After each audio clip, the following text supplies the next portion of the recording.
Hi, everyone. Welcome to the Stage Door Show. I'm Dave Hondell. Tonight, I have a multi-talented musician based out of the talent-rich city of Austin, Texas. He has a unique sound that immediately caught my ear, and I'm excited to talk to him about his process of songwriting and performing around his home state of Texas. So please welcome to the show, Jonny Lurie. Thanks for being with me, Jonny. Thank you, Dave. Thanks for having me. Absolutely, man. This is awesome. I was telling you before we started recording, but I was checking out your music on Spotify, and I listened to one after the other, and it just mesmerized me. I just love your sound, and I know you do a lot of performing, around Austin, and so talk about, first of all, how you got interested in music, and and I guess and particularly guitar. Yeah, so I guess I actually started on violin. I played in orchestra when I was in 6th and 7th grade, and but I was always into music as a kid. And my dad and my older brother were kind of some of the original influences. My dad was real into blues and jazz and classic rock, and my brother was into a lot of '90s stuff and some of the current stuff at the time. Um, so yeah, and then I don't know. I was really into playing violin at first, and then started playing guitar about a year later, and then that kind of just took over. I was playing more of the music that I was into, and then also kind of the improvisation factor was fun and exciting for me, and it was a great foundation starting with violin and with orchestra. But it would kind of became just read the notes off the page, show up, play, and I don't know. I was kind of so yeah. I sort of transitioned into guitar then. Well, I know a lot of like rock guitarists, and they a lot of them started playing classical music, and playing, cello, violin, and things like that. And one thing that they all said, and I don't know if this is true for you, is that learning classical first taught them chord progressions and taught them, kind of like, kind of the foundation of a string instrument, and so it was a kind of a natural progression to go to guitar. Do you find, was that the same for you? Yeah, definitely. I mean, it was a great introduction into reading standard music notation, which I don't really do much of now, which is kind of funny. But it was great for that. It was great for just the initial, just kind of love for just hearing what you're playing and playing with other people. And no, it was definitely a great foundation for it. So when did you get your first guitar? I think I was, let's see, I was probably about 12 or so. It was like a hand me down from my brother.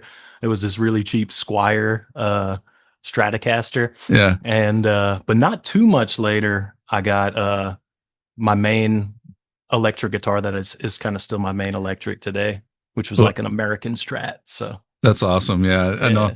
One of the I tried playing guitar one time and learning, and I gotta tell you, I mean, you see these kids, like some of these kids that are 4, 5, 6 years old that on like YouTube or Instagram, and they're just shredding, right? I mean, they're Yeah. just, I don't get it. Like, I don't understand like how hard it was for.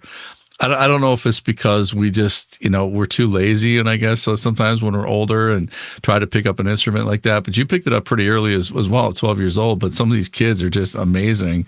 You see on there and they pick it up pretty quick. And so I Yeah. suppose the younger you are, the better it is. But I mean, is that something that you find, even that you've been doing it for a long time, that you're still kind of, learning, and you're still kind of teaching yourself? And do you ever go on and check out other guitarists to see what they're doing as well? Oh yeah, definitely. I mean, I think it's kind of like learning like a foreign language where it's like, the younger you start, the easier it is. But there's examples of guitarists who start like Wes Montgomery, the jazz guitar player. I think he started when he was like 19 or 20, and he's known as one of the greats of jazz guitar.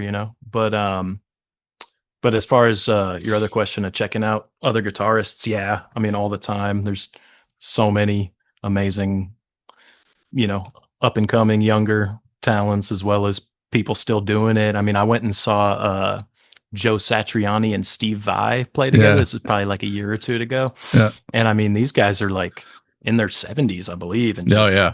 top notch still, just Yeah, just killing it. amazing. So yeah. When I was listening to your music, what first hit me and it might not be, you know, meaningful or anything like that, but Stanley Jordan, you know, I don't know if you know who Stanley Jordan is, Yeah. but Stanley Jordan, when your music came on, you know, that first thing it brought me back to was his vibe, you know, Oh man. Stanley Jordan's vibe, and I still to this day is one of my favorite, you know, because he kind of played it uniquely, you know, he kind of played it almost like he's playing a piano, you know, Yeah, like he was that. the double tapper The tap. double Yeah. tapper, yeah, Yeah. Oh yeah. he used to be on the Tonight Show when I was growing up, and I'm like, I just fell in love with his music, and that's what it brought me back to when I was listening to it. So it's very unique. You know, Thank you. your sound's unique, but in a really good way. You know, and I've always liked you know, the you know, kind of instrumental, but you know, you threw in some saxophone there and Cowboys and Astronauts, you know, along with the guitar, and also was that a Wurlitzer or a Rhodes?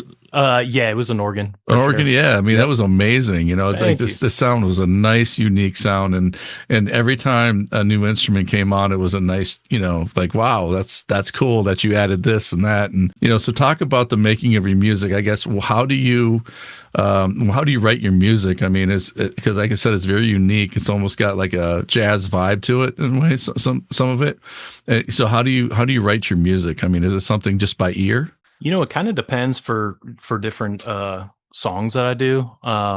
Like the Cowboys and Astronauts one, it kind of started like as me just playing the bass line. I think at the time that I came up with the bass line for that, I was playing in a band with a friend of mine. And I think just one time, like at rehearsal, when we were just kind of hanging for a second and kind of in between running over songs, that bass line just kind of came into my head and I started playing it. And then kind of knew right then, I was like, all right, I'm going to turn that into a song at some point.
And then I Yeah, think I kind of ended up doing that later. But yeah, and then so with that one, and with a lot of my songs, more so my instrumentals, I kind of will write part of them before the recording process. And then sometimes, because I do a lot of recording at home in my yeah, studio. So sometimes I'm kind of like writing and composing, or not writing, composing, recording and composing at the same time. sure, And so, you know, I might start laying down some ideas on one instrument and then kind of doing it simultaneously, if that makes sense. yeah, But then on some of my songs, it's a little more like, okay, I wrote the whole thing. Now I'm just going to go in and record it. yeah. So yeah, Good stuff, though. I mean, it really is. thank you. I really enjoy all of it. And you know, the other thing I want to talk about is being in Austin because you know I'm familiar with Austin, and I know it's a huge arts town, huge music town. Not just country music, but you know all genres of music. I mean, Austin is very much you know like I said, an arts town. So talk about being there, and is that somewhere? Because a lot of people want to move to Nashville. A lot of people want to move to LA or New York or Chicago, or, you know, like these big music cities. But Austin's just as big as a music city as anything else. And, you know, is that somewhere where you think you can stay and not have to move to, you know, kind of advance your career staying in Austin? Yeah. Well, yeah, I mean, first off, yeah, I love Austin. I actually grew up in the suburbs in a city called Round Rock, about 20, 30 minutes north of Austin. And I lived up in Denton, Texas, which is near Dallas for a while. I went to school up there. And then I actually did move out to LA, lived there for about 3 years. Loved it out there. Ended up moving back kind of during lockdowns and stuff. But yeah, I mean, I think Austin is a great place to be for a musician. I mean, I'm kind of open to going wherever life takes me if there's opportunities somewhere. You know, every once in a while I think about, ooh, going back to LA could be nice, but things are going great here now. And yeah, I mean it's called the live music capital of the world, so it's a big live music scene for sure, which is great. You know, a place like LA, a lot of the industry is kind of like centered around there. And like in my time there, I was doing a gig one time. I was backing up of kind of a friend of a friend who I had just met, and she was a singer songwriter. She needed a guitar player to do a few songs with her for a short set at this place called Hotel Cafe, and that was in Hollywood. And they had like three different stages, and so we finished our set, and I'm walking out, and I hear this band playing, and then all of a sudden I hear this guitar player start to take a solo, and I'm like, that's John Mayer. Like that is definitely John Mayer. So then I remember looking up on stage and I'm like, well, actually, I don't know, maybe. And then sure enough, the guy who he was playing with that night, he's this guy named David Ryan Harris. He was like, ladies and gentlemen, John Mayer. And it was kind of it's kind of that type of city where it's like you'll never know who you'll run into, you But know, people might hanging pop out and in. Yeah. yeah. So Yeah. it you know it's different. I don't think Austin is quite so much that, but it's a super strong live music city, and it's tons of talent here. I mean, anywhere you go, great bands playing every night of the week, and you know, Yeah. So it's kind of like, great in a scene way, for it's like sure. in Nashville where you have a lot of songwriters, you have a lot of people testing out their songs at live venues. And, one of the things I saw some of your videos, you playing live, and, I guess, you do a lot of recording and you perform. What do you prefer? Do you have a preference to record, or do you have a preference being in front of, people when you play? Like what's your preference? You know, I love both. It's hard to say.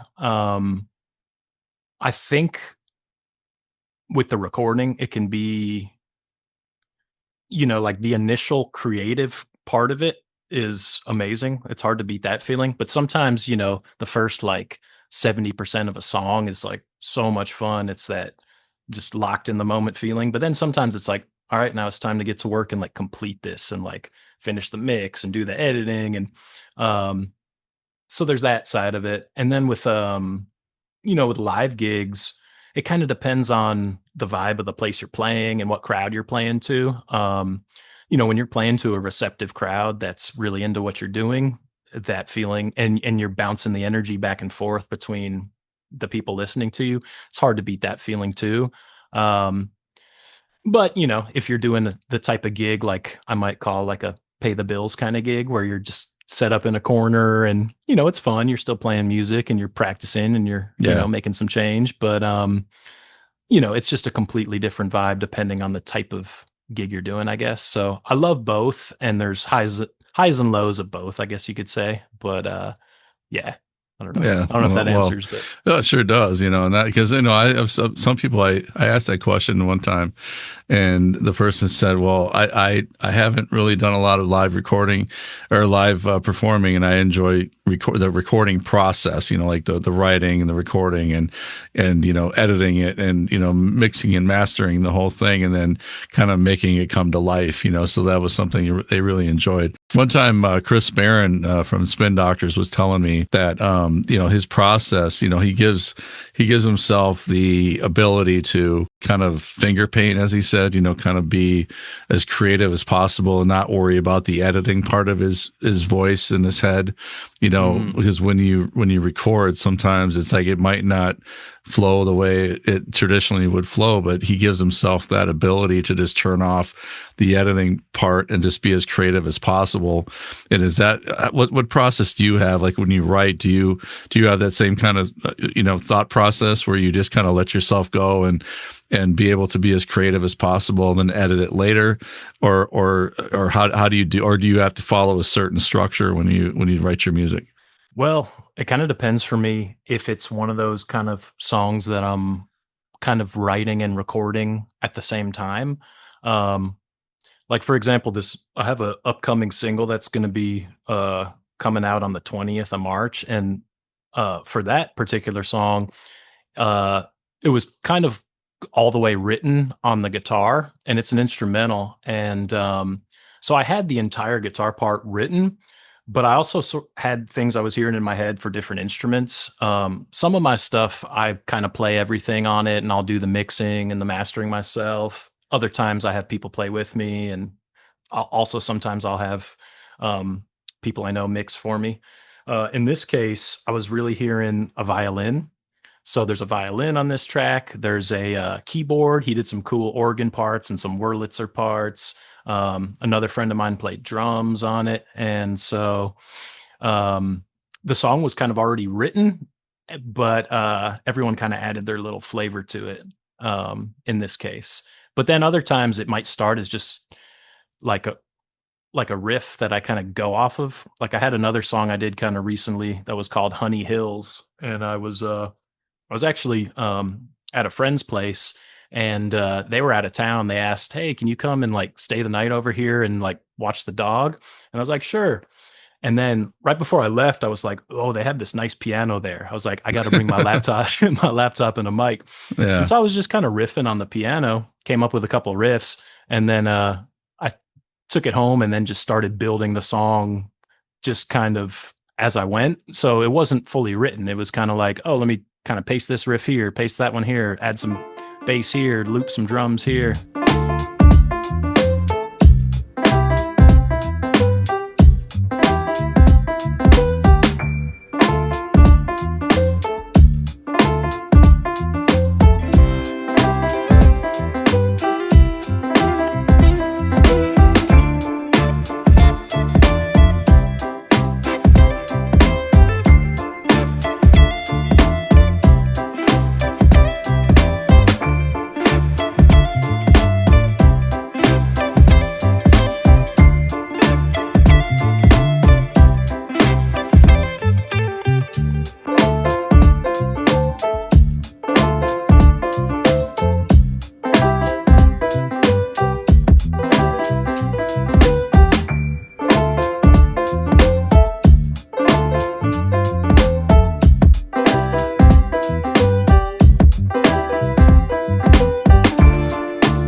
How often do you put songs out? I mean, is this something that you're very methodical about how you release music, or because I know some musicians just put out like three a month and they just keep churning them out, but some people are more methodical, I guess, how they release their music, the timing of it, and they don't put anything out unless they know it's like just how they want it to be. So how do you do your music? Because I know you have a lot of songs on here, but is it something you record it, then maybe hang on to it for a while before you release it? Yeah, it kind of depends on the song. I'm trying to be more methodical with, because there's a lot to plan out when you're doing it as an indie artist between, pitching your music to some of the Spotify playlists. And, when you upload your music, you need to give at least 2 weeks in advance for it to make sure that it goes live on all the platforms at the correct time and things like that. And then, there's album artwork and, so there's a lot of planning with that. As far as like how often I release, it really depends. I mean, I've had a I had a goal a while ago that was like putting out one a month or like 12 in a year. I haven't really achieved that goal, but I've definitely been like when I look back, I've definitely been consistent though. There's no like year gap where like or Yeah. like, I put out an album and then 3 years go by before I put out anything else. Like I've over the past I don't know, 7 years or so, I've always been putting out music every year, whether it's just a few songs or a handful or whatever it may be. Yeah. So yeah. Well, that's good. I mean, it seems like it's like a good, way to do it. The one thing also I want to ask you about the marketing piece of it. It's like Uh-huh. when you do have something come out, as far as social media goes, and how do you market for our listeners out there who are also independent artists themselves? How do you do your marketing? How do you handle that? Well, I'm still learning a lot about it. It's just, I feel like learning how to do the marketing for music is a full-time job in itself, Yeah, it and, sure is. but, I've learned a good bit. I had a friend who gave me this really good music business book that I read a little while back. I am going blank on the name of it right now, but I watched a lot of YouTube videos on some different strategies and, but like the main thing that I'm trying to do with this next track is basically what I've learned when it comes to like a platform like Spotify is that in the first month of a release that you do is crucial to something they call the popularity score. And Okay. that is kind of this, I still don't fully understand it, but it's a way of how the algorithm works to like Right. Right. boost you to certain playlists. Yeah. So I had one song I released, I think it was about a year ago, something like that. And it was called Desierto Sun. And this particular song, it got featured on a small playlist that got me a couple thousand plays, like in a really short amount of time.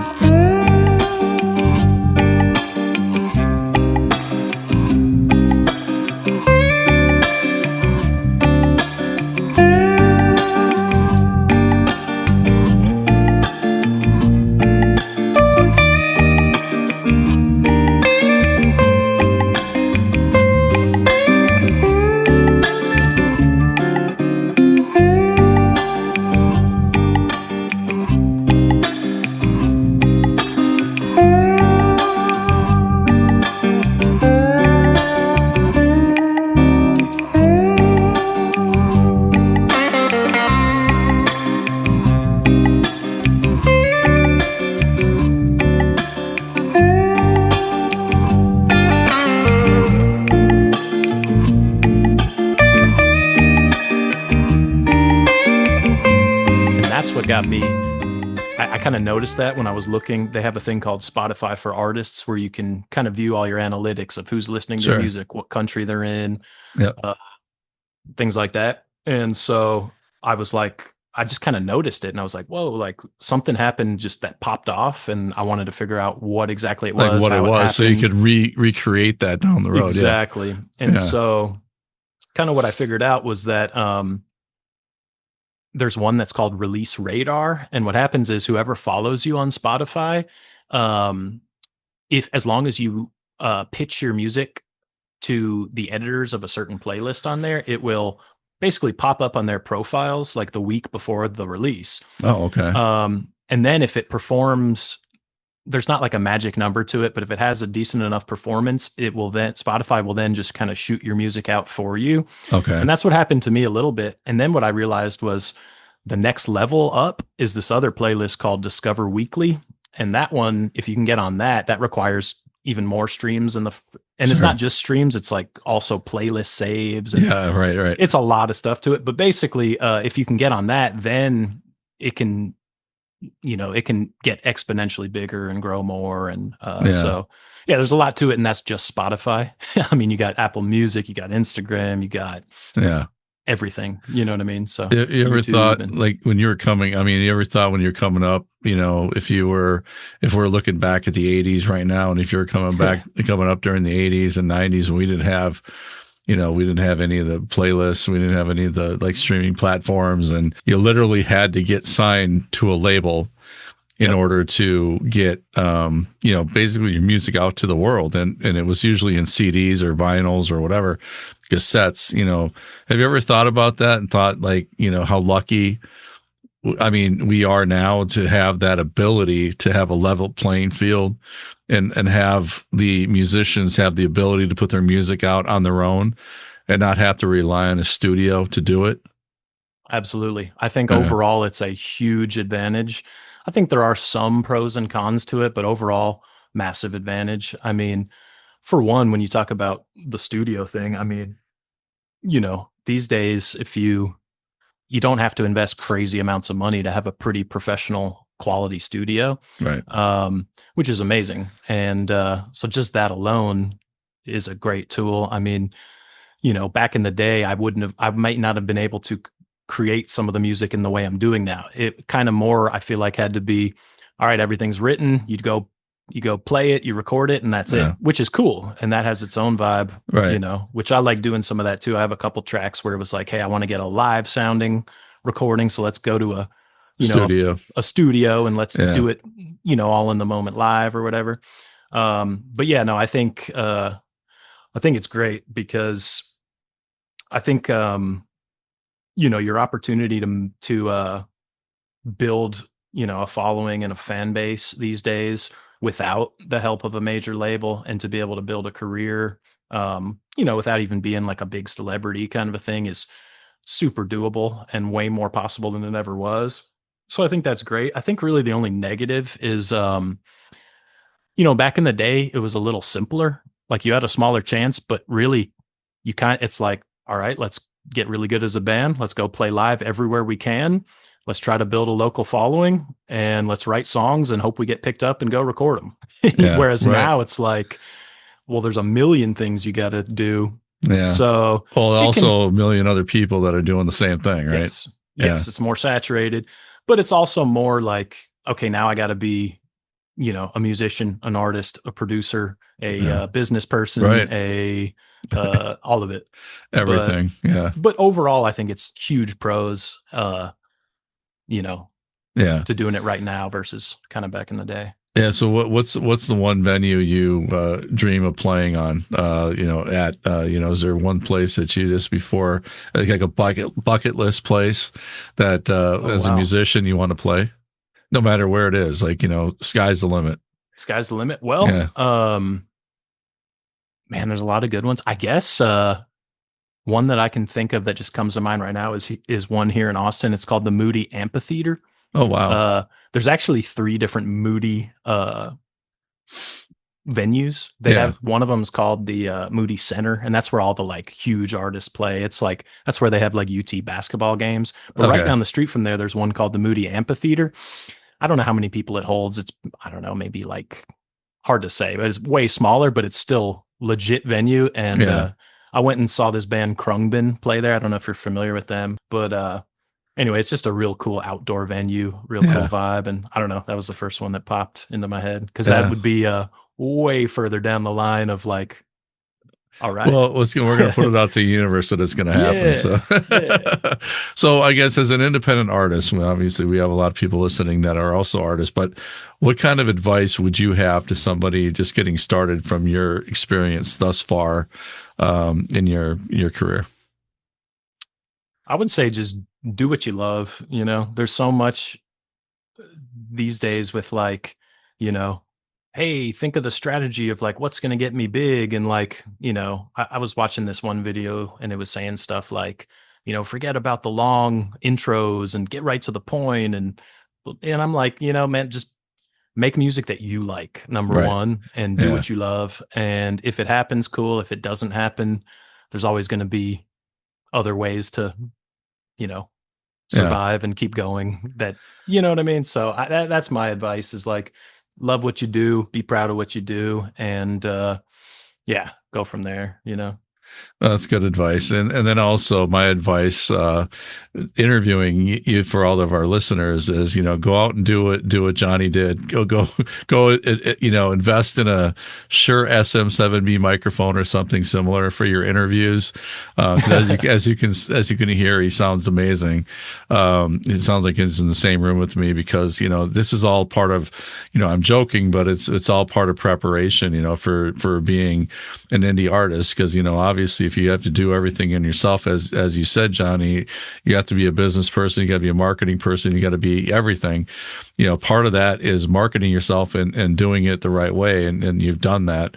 You're doing that. So again, so my advice to our listeners is invest in the right equipment, and and also be on time for the interview, which Jonny was early. Again, so these are things that you have to listen, listen to the advice because, it's coming from a good place. And, I'm just excited for everybody out there listening, to do the same thing Jonny is. And, just, be motivated. And one thing you can't teach people is enthusiasm for what you do. Love what you do, because you obviously do, Jonny. And, that's one of the things that you can't teach is enthusiasm. So, just never quit, everybody. Just do your thing. And before we go, there's one question I always ask everybody, Jonny. I'm going to ask you the same thing, but when it's all said and done, what do you want your legacy to be? What do you want to leave behind to your listeners, your family, your friends, at the end of the road? Ooh, that's one I heard you ask one of the podcasts that I checked out of Yeah, yours, I and ask it I every should day, every time. Yep. yeah, I should have had one planned for that. But let me think. The legacy I want to leave. I mean, man, before even the musical legacy, I think before that, it's just being a good person, man, treating people well. You know what I mean? And then the music kind of comes second. But as far as the musical legacy, um, I guess kind of like what I was saying earlier, just like for me personally, when I usually feel like I can tell when I'm listening to music that sounds like the people who created it Yeah. are really into what they did. And like for me, even if I don't really like what I'm hearing necessarily, because maybe it's just not really my cup of tea, I'm like, man, it's obvious they are really into it. So it's like 100% respect. And Right. then, sometimes you hear music and it's like, like, I don't know. This doesn't, it sounds like they're trying to, do something here that Sure. isn't fully about just making the Yeah. art they like. So I don't know. I guess that would be the legacy, is just an example of just doing what you love. And like, um, I don't know. I guess hopefully I can continue to get better over time. That's the goal. You know what I mean? Some Yeah. artists do. Some artists kind of like, I don't know. Sometimes it seems like their earlier work is their best work, and then they kind of fizzle off a little. So I'd love to be able to keep keep growing if I can. Yeah. But yeah, No, I appreciate that. That's well said. The other thing you said, something is coming out the 20th. Can you say the name of it, or is the yeah, project? I can say the name of it. So it's a single. The song's called Lugo Leon, and it's an instrumental. It's kind of got a little bit of a Spanishy vibe to it, so that's why I titled it that. It's the name of two different places in Spain, and Oh, nice. yeah, so yeah, it's gonna be dropping on the 20th of March. We also got a music video that we shot for it, which I'm pretty excited about. I had a neighbor who I kind of had this vision of cruising around in a vintage car, and I have a neighbor who's got this really cool 1984. He calls it Cactus Green Mercedes, Oh, and nice. he was yeah, so he was kind enough to let me use that for the shoot, and we're cruising around like in the hills of West Austin, and so it was fun. And then old friend of mine, he's the videographer who did this one. And we were out there, we were doing the first scene, and out of nowhere, these guys pull over in this big pickup truck. And I was thinking, like, oh no, like, are we gonna Trouble. have to, yeah, trouble. Like, Yeah. should we not be shooting here? Yeah. And this guy pops out, super nice. He's like, hey guys, like, I'm a drone pilot and I'd love to get some footage for y'all. And What?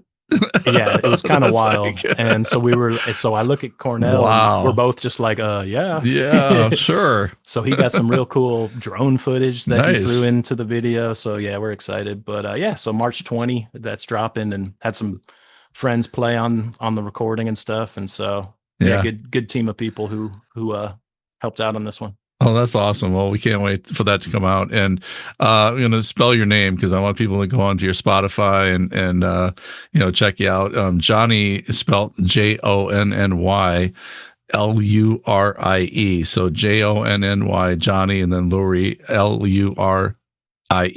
So check it out on Spotify. Check him out. Just Google Jonny Lurie, and you'll be able to see all the stuff that he has, and also on YouTube as well. So Jonny, just my best to you and all your projects coming up. And again, March 20th, check it out, and we'll put it on our show notes as well, so people can see everything that you have coming up. But thank you for your time, and it's been an honor. Thank you so much, Dave. Really appreciate it. It was a lot of fun talking. Thank you for having me.